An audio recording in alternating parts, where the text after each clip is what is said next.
Hi guys! So, for today's video is going to be exciting kasi alam ko naman na nakikita nyo na everywhere that SkinPotions has a collaboration with Disney kasabay ng release ng Aladdin movie.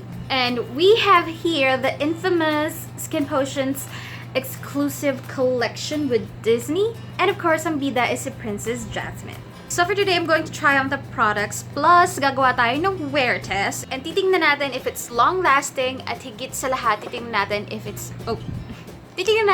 it's worth our money. So the products look like this. Medyo sira-sira na yung akin kasi I've been carrying this everywhere. Planning to do a full face. Ngayon lang talaga ako nagkaroon ng chance. So inside the box, you're going to have 3 shades of eyebrow products. You have here a highlight contour stick, and then you have an eyeliner, and then you have 3 shades of liquid lipstick, matte liquid lipstick. And you can get this entire set, if I'm not mistaken, for $3,499. And for me, that's expensive. That's why we're going to test kung worth it ba siya for $3,400 for everything. You can also get the products individually, and I'm gonna include the prices as we go along with our mukha. First thing I'm going to show to you guys is yung brow products. Merong light, medium, and then dark shades. So 3 shades yan. The box looks so cute, so Aladdin. When you open it, the packaging looks like this. Very Aladdin. It's just plastic. So this is called the Brow of Wonders Eyebrow Pencil and Brow Care, and this retails for $399, which is honestly quite expensive for me. But maybe their logic is, oh, it's a limited edition collection. It's an Aladdin collection. It's a collaboration. It's a legit collaboration with Disney. So, alam mo yun, okay lang magmahal. So this is the light shade. I'm going to swatch anong shade yung brow product. Almost close. So, kung meron kang lighter hair, this is the perfect shade for you. Now, for the medium. This is the medium. It's not super black. Yan yung eyebrow gel. Now, for the... This is dark. It's this one. Parang kamukha lang siya ng medium. And then yung brow gel. So this is light, this is medium, and this is dark. And honestly, magkamukha yung medium and yung dark. I don't know why, but it looks so similar to me. Like kung meron man sila pinagkaiba, probably 0.5. Pero yung light is medyo malayo. So, for me, you only have 2 color choices, not really 3. Oh, by the way, before that, I'm going to put on my SkinPotions Tomato Serum. I've been using that for a couple of weeks already. It's actually a very good serum.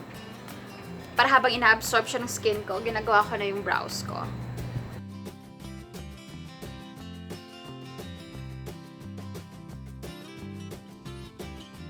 Brows done, and in fairness, I like the formula. It has the balance of creaminess and waxiness to it. As for the brow gel, it's okay. Okay lang naman siya.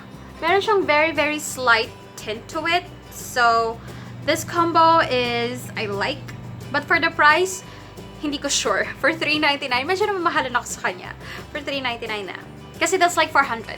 Okay, piso na lang, $400 na. Well, if you're a fan of Disney princesses, of Aladdin, by all means, go get this. This is a very good addition to your collection because it's Aladdin. So before we proceed, I'm going to do my face muna.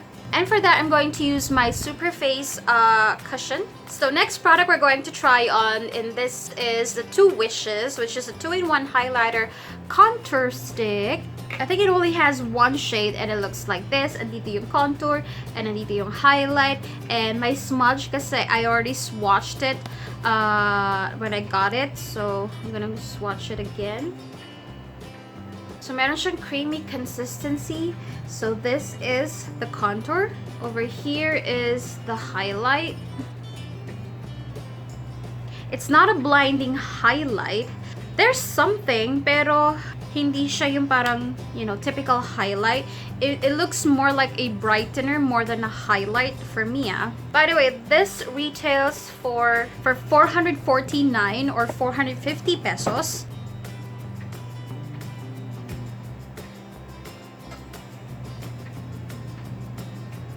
Gagamit ako ng beauty sponge sa side na to.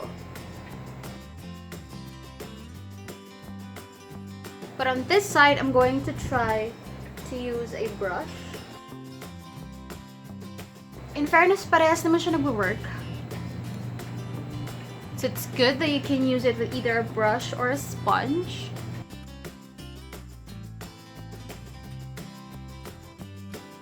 I actually like it for nose contour. Medyo nakukulangan lang ako sa pagiging cool tone niya. Medyo ano pa siya eh, medyo warm tone pa siya ng bonggang-bongga. And nagagalaw yung takip, so I suggest na if you're gonna put this on your bag, make sure na, alam mo yun, nasa secure place siya sa bag mo. Kasi if not, I think madali siyang mabasag yung takip na to and madaling matanggal. For the price point of $449, again, it's a bit expensive for me. Yeah, this is not a, you know, blinding highlight. It's more of a brightener. You know, it's gonna give you a brightening effect, a lift on the face. But if you're looking for, you know, a blinding highlight, this is not the product for you. You can actually use this on a daily basis, which is good. But don't use too much nito kasi medyo light siya. And I think that's also one problem. Baka hindi ito mapusuan ng yung mga girlos natin na may deep skin tone because it's light. So para kang may, ano yun, ash on your face. First impression, I like the formula of the contour stick. I'm not really a fan of the highlight kasi it's like a brightener eh. And parang hindi niya makikater yung lahat ng skin tones because it's too bright. I mean, it's too light. Plus again, $449 for this, too expensive for me. But again, if you're a fan, go get this. Next product is the Jasmine Eyes, and this is the eyeliner, and this is what I'm looking forward to kasi, so it looks like this. Kakaiba yung applicator niya. It has an arrow tip. So let's try.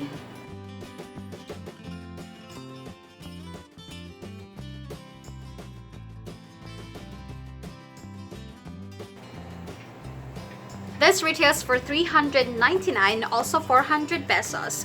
So, first impression, I like it. I like the pigmentation. But then, ang problema dito is the applicator. It has edges, as you can see, flat dito, and then pa-triangle ng ganyan.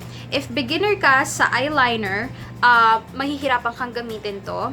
And kahit na hindi ka beginner sa eyeliner, it will take time for you to use this kasi hindi mo siya pwedeng i-glide basta-basta. You have to carefully angle it to the right angle. Carefully angle it to the right angle. Carefully angle it to the right side para magkaroon ka ng magandang shape. Kasi kailangan pag ganyan siya if gagawa ka ng cat eye, and then kailangan mo siyang i-roll ng pagganon if ilaline mo na ng pagganon. You get what I mean? And then pag ilaline mo siya, you can't even glide it na parang katulad ng ibang mga felt tip applicator. So again, this is not a beginner-friendly eyeliner and it takes time for you to use this. But I like yung bigay niya ng pigmentation because generous naman yung pag-release nung ink niya. For the price of $399, medyo mahal siya for me. Parang lahat ng products dito medyo mahal for me.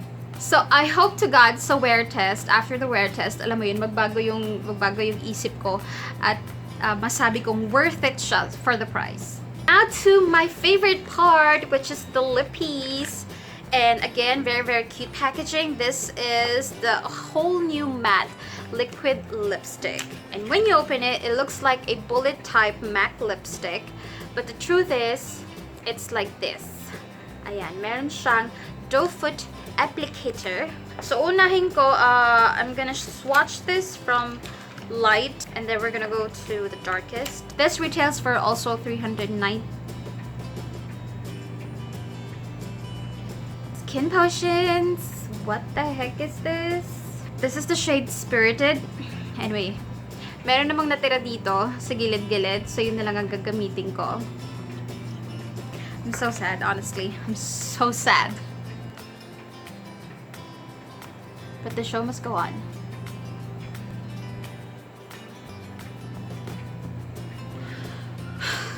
I'm so sad because I like this color very much. It's a, I'm not sure if it's warm tone. Yeah, probably warm tone light pink. That is perfect for everyday. That is perfect for office. Probably at night too. Just go get, you know, a Vavavoom eyeliner or lashes or eyeshadow. I like it. As for the formula, it's very creamy to apply. Medyo sticky lang siya. I'm not sure if it's because medyo wet pa siya. I hope it goes away later. Good thing meron siyang expiration dito. It expires on April 26, 2021. I like it. I like this shade. Next shade I'm going to put on is in the shade Curious, and thank God my applicator. Oh.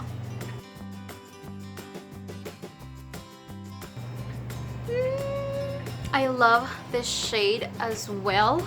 This is like a pink, but you know, for mature women like me. Good for everyday wear, good for work, and it makes my lips look a bit bigger. I like it. Pantay yung application niya. Ando pa rin yung stickiness niya, but I hope it goes away. Hindi naman siya nakaka-bother kung hindi ka naman mahilig gumanon. But I like this color. This is the shade Curious. And the last shade that we have is called Fierce, which is, I believe, the red shade. Ay, medyo flimsy yung applicator.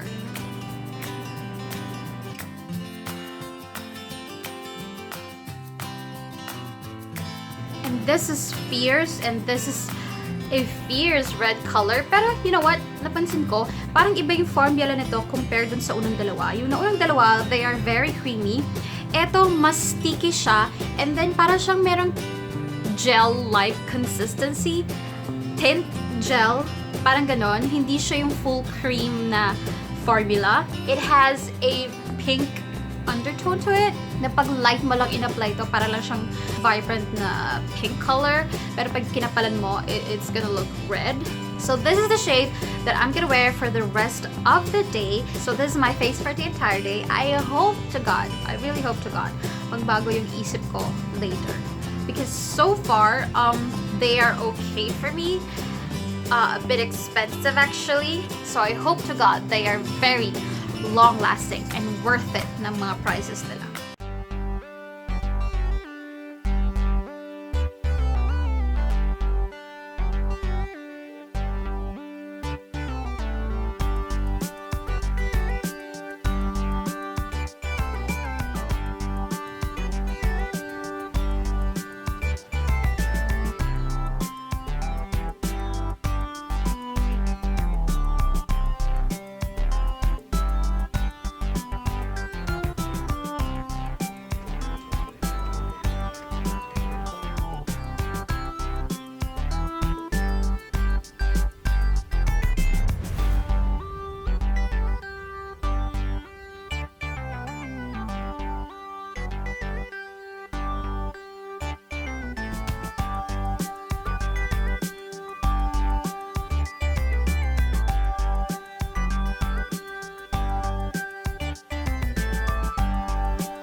Guys, today is actually the next day and medyo late next day.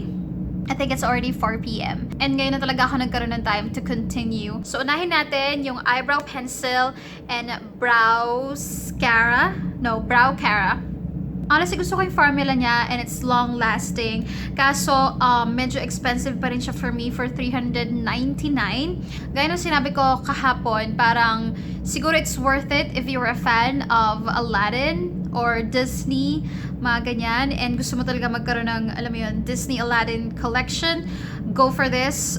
It has a good formula. It's very long-lasting. And if you have the extra budget, I do recommend that you try these products. Next naman is itong Two Wishes 2-in-1 highlighter and contour stick.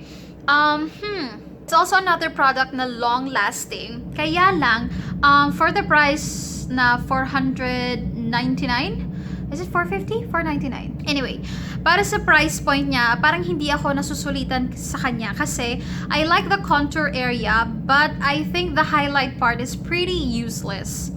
Useless kasi brightener na lang siya, hindi naman talaga siya highlighter. If you use too much on the under eye mo, magbumukha siyang chalk. And pag nilagay mo dito, hindi rin siya ganun ka, alam mo, hindi ganun ka-flawless yung pagiging highlighter na. Kasi parang brightener nga siya. And hindi siya friendly sa lahat ng skin tone. If you have a medium to light skin tone, magagamit mo to. Pero if you have deep skin tone, I don't think this is going to be useful for you. Sayang, kasi I like the contour part. I just don't like the highlight part. So for the price point, parang hindi siya sulit for me. Next product naman is yung Jasmine Eyes Sleek Liquid Eyeliner. I like the pigmentation. Kaya lang, nakikita nyo to. Pag nilagay mo to sa eyes mo, nang walang kahit ano yung eyes mo, it's just pure skin, magfe-fade siya. Hindi siya ganun ka-long lasting. Pero pag naglagay ka ng foundation, or concealer, and then you set it, and then pinatong mo to, doon siya magiging mas long lasting. Pero for the price point, parang marami pa akong makikitang iba na mas mura na sing okay nito. And again, hindi siya beginner friendly dahil dun sa tip. I love the idea of being creative and making it an arrow tip, pero hindi siya, parang hindi mo siya maganon ng diretso na kailangan mo pa siyang i-angle maigi. So, hindi siya beginner friendly for me, and it takes a lot of time to apply your eyeliner. So, marirecommend ko ba to? Maganda naman siya. Okay naman siya. And last but not the least is yung a whole new matte liquid lipstick. Ang masasabi ko is it's very long lasting. It's a good liquid lipstick. Medyo mahal lang siya for the price point for me. Kasi again, it's a special collection, so understandable siguro. Pero again, ulitin ko, kung ang habol mo is the collection, the Jasmine and the Aladdin and the Disney collection, marirecommend ko to. Pero kung makeup enthusiast ka, this is not, hindi ko siya marirecommend. Kasi parang meron pang ibang liquid lipstick na mas mura and mas okay yung formula. Honestly, long-lasting siya. Long-lasting siya. Yun nga lang, ayoko kasi na hindi siya kiss-proof. Like, magkakalat talaga siya sa lahat ng dampian ng labi mo. Alam mo yun? So, para kang naka-lipstick lang din. Yun nga lang, extra long-lasting siya. And, ayoko rin yung initial application na medyo tacky siya. And, nawawala naman siya habang tumatagal. Yun nga lang, kailangan ko pang patagalin bago mawala yung stickiness, yung tackiness niya. Pero kung ikaw naman yung tipo ng tao na hindi ka man laging gumaganon, ganyan-ganyan, I don't think you would mind it. Pero ako kasi magalaw ako sa labi. Alam mo yun, I always pucker my lips. I always do this. Lagi akong gumaganon. So, lagi ko siya napapansin. So, it does bother me a little bit. And, nasabi ko na ba, kung mas mura to, marirecommend ko siya. Pero dahil sa price point na $3.99, there are, some others na kung ang habol mo is the liquid lipstick part lang, not the special collection part. Alam mo yun? I love SkinPotions, and I'm so happy nakagawa sila ng collaboration with Disney, but I just really have to give you guys my, legit, real, and authentic opinion. Alam mo yun? Kasi the entire collection nasa 3,000 plus. That's expensive for me. But you know what? SkinPotions overall is a very good local brand, and I'm so proud of them for being risk takers, being brave, innovative, and all that. I'm so excited sa mga susunod pa nilang mga projects, and I can't wait to try them all. So, ano pa? Yeah, I guess that's it for today's video, guys. I hope nakatulong ako sa inyo kahit paano, and I gave you inspirations and whatnot. And so yeah, thank you so much for watching, and I will see you in my next one. Bye bye.